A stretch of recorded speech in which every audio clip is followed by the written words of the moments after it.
Welcome to the OAH training for suitable representatives. Thank you for being a suitable representative for hearings before the Office of Administrative Hearings, or OAH.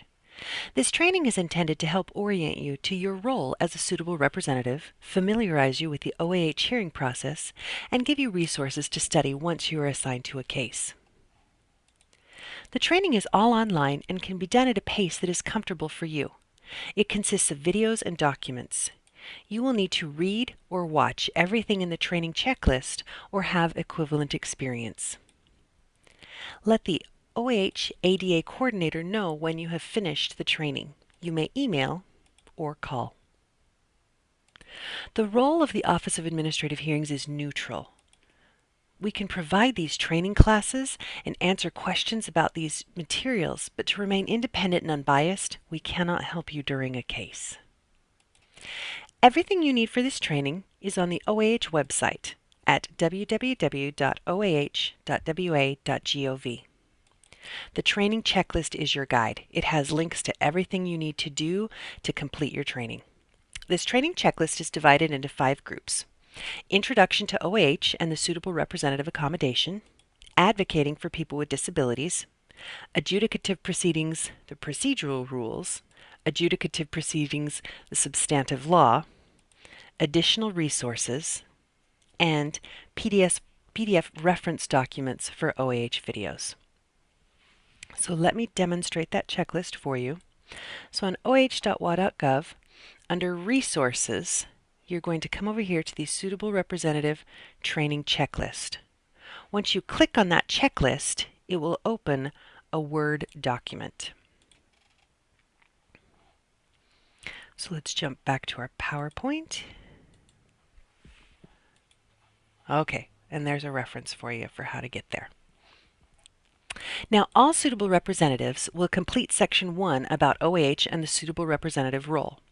Sections 2 through 4 may be replaced if you have equivalent experience. Simply check the box that you have the equivalent experience for that section and continue your training.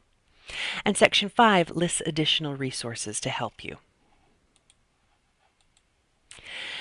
At the very end of your training checklist, we have PDF documents for the videos that were created by OAH. So all of the slides on the screen are available in this PDF document. This will give you easy access to any hyperlinks shown, as well as being a resource for you to review in the future. And again, these documents are at the very bottom of your training checklist. Now, your training checklist has hyperlinks to everything you need to read, watch, or complete. The process is very flexible. You may complete the checklist in any order.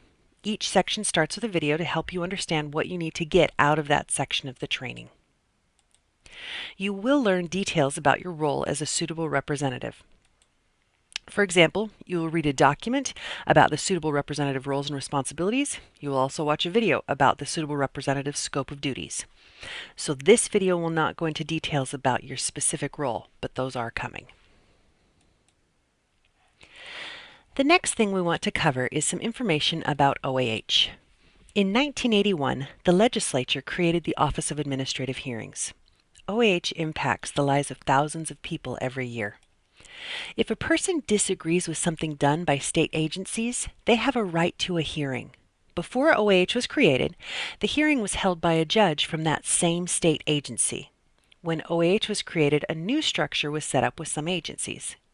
The appeal hearings were moved and held by an independent judge at OAH.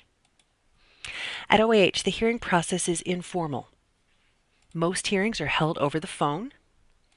OAH has no filing fee. OAH provides accommodations and interpreters at no cost to the participant. OAH schedules most hearings within a few weeks of receiving an appeal. The hearing gives people a chance to tell their side of the story and to ask questions of the other side. During the hearing, the parties have several rights. They have the right to have witnesses testify. They have the right to ask questions of the other side's witnesses. They have the right to offer documents in evidence. They have the right to bring a representative. The judge takes an active role in the hearing. The judge might ask questions of the witnesses. The judge controls the hearing to make sure the important facts are discussed. it is common for parties to have a different version of what happened. The judge will listen to both sides and make a decision based on all the information. The judge will issue a written decision after the hearing is over. A person may call OAH for a free oral interpretation of the decision into another language. And if a party does not agree with the judge's order, they can appeal that order. Next, we want to cover the OAH website. This is one of your primary resources. Most people who appear before the Office of Administrative Hearings represent themselves. Our website guides you through the process, helps you to understand, what to expect during a hearing, and answers common questions. The website was designed with pro se participants in mind, and it's a very valuable resource for you. These website pages were written for each caseload by the judges and staff who work on those cases. They are specific to each type of case. They were written in plain words at the 7th grade reading level. Please notice that we have specific process information for our most common hearings, including unemployment insurance, public assistance, Division of Child Support, Washington Apple Health, licensing, that's for Department of Social and Health Services licensing, the specialized caseload, which includes Labor and Industries and the Liquor and Cannabis Board, and finally, the Office of Superintendent of Public Instruction. While OAH holds hearings for additional agencies, these case types are by far the ones we hear the most often. On the home page, we have hyperlinks to answer many basic questions, like what is the administrative hearing process? How do I submit documents? What if I missed my hearing? As you click on the links, the site gives general information and may have additional hyperlinks for information to specific case types. The reason we do that is because there may be different processes for different types of cases. So let me show you that. Just one moment. So here's an example of our home page. And in a high volume caseload like unemployment insurance, let's say I want to know how to submit documents. Okay, so I'm going to come into here, how do I submit documents? But I specifically want to know for unemployment insurance. The process for unemployment insurance is more informal. So when you click on how do I submit documents for unemployment insurance, it will go into some details here about how to do that. Okay. For example, we're going to tell you that they're included with the notice of hearing, that the OAH staff has already labeled the exhibits for the party. But for example, I'm going to go back. The specialized caseloads, so let's say here, they can be a little bit more formal and complex or lengthy. So when you click on the how do I submit documents, you're taken here and they might be instructed to create document lists, for example, right here, and to label and submit their own documents. So let me go back to the home page. Once you have been assigned to a case, we recommend that you come back here to oah.wa.gov to study the information provided for that specific case type. For example, if you are assigned to a child support hearing, you will click on this link right here. This gives you specific information on these types of cases. It explains how to prepare for the hearing. It shows an example of the notice of hearing right here. It talks about what to expect during the hearing process, and it gives information about the judge's order. So let me go back to the home page again.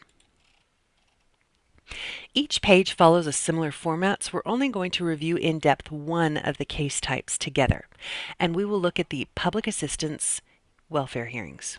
So right here. In the hearing information section, right here, there are basic questions answered, such as what if I need an interpreter? What if I want to cancel my hearing? Can I change the hearing date? So you just click on any of those links to find the information about those. In the preparation for hearing section, we will talk about the documents the parties will receive and let them know how to prepare for a hearing. Most public assistance, also called PA dockets, so most public assistance hearings are scheduled by phone. Appellants have a right to convert the hearing from telephone to in-person with the judge.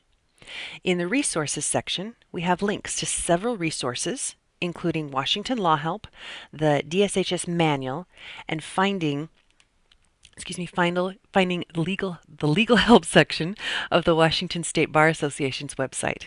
There's also a copy of the informational brochure right here that was sent with the notice of hearing. This also helps a person understand what to expect and how to prepare. The hearing process section goes over details such as exhibits and witnesses. It explains what will happen during the hearing process, as opposed to a pre-hearing conference. It explains the concepts of testimony, cross-examination, and closing statements. It also talks about what happens if a party does not participate in the hearing. The pre-hearing conference is a very important part of public assistance hearings. There is a section dedicated to explaining about the pre-hearing conference right here. It explains the difference between the pre-hearing conference and a hearing. It explains that they will receive a pre-hearing conference order. And in the after the hearing section, it explains how the judge will make a decision and when that decision will be received. It also explains that the party has the ability to appeal the judge's decision. So again, lots of information on the website. Once you're assigned to a case, please come back and review this.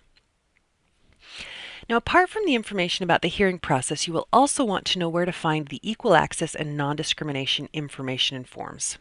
Under the Resources tab here, select Equal Access and Non-Discrimination Information and Forms. I'm going to click that. Okay. On this page, you have access to the OAH policies, right here, information about accommodation requests, and the form to make accommodation requests. You just click on the accommodation request, and here you can pick on you can click on either a Word or a PDF version. So if your client needs additional accommodations, you can fill out this form and mail or email or fax it to the ADA coordinator. You will also find other information on the website, such as the hours, closure events, and directions. So let me show you, for example, if you want directions, you just go right here, and it gives you what the building looks like, and then directions to each of our physical locations.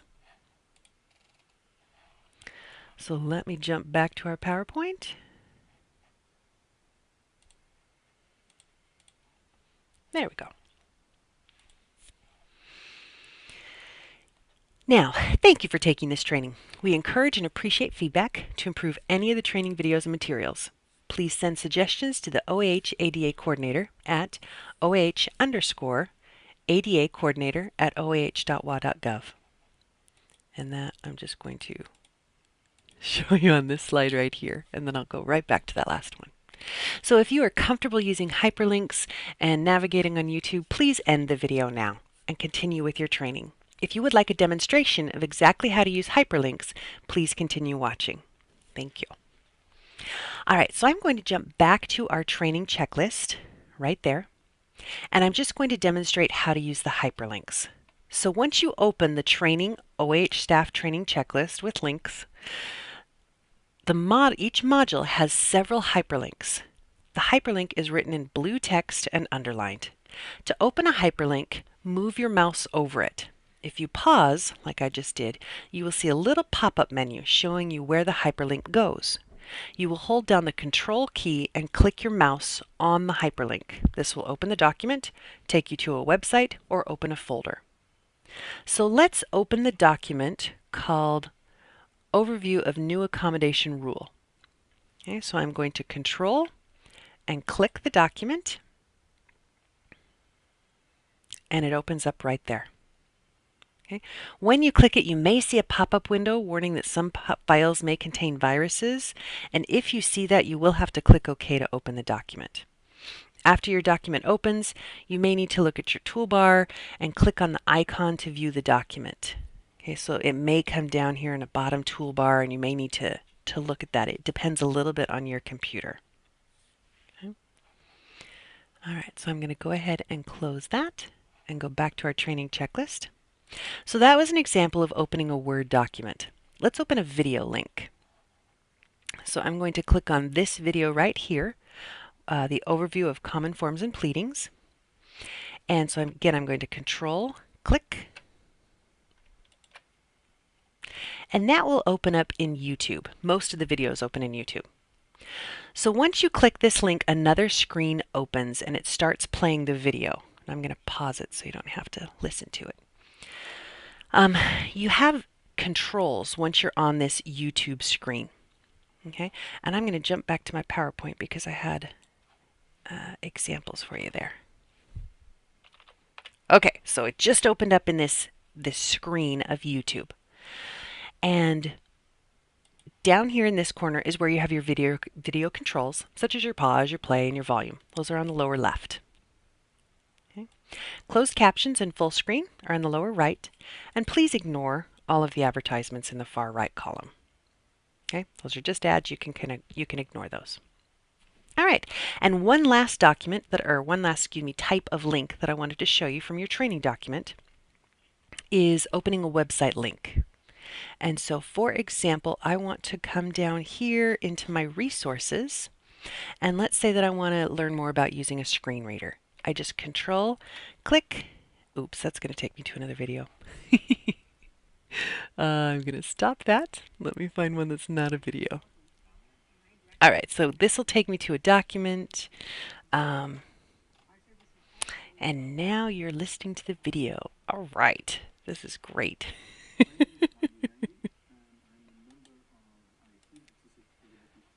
Close. Okay, we really didn't want to watch that whole video.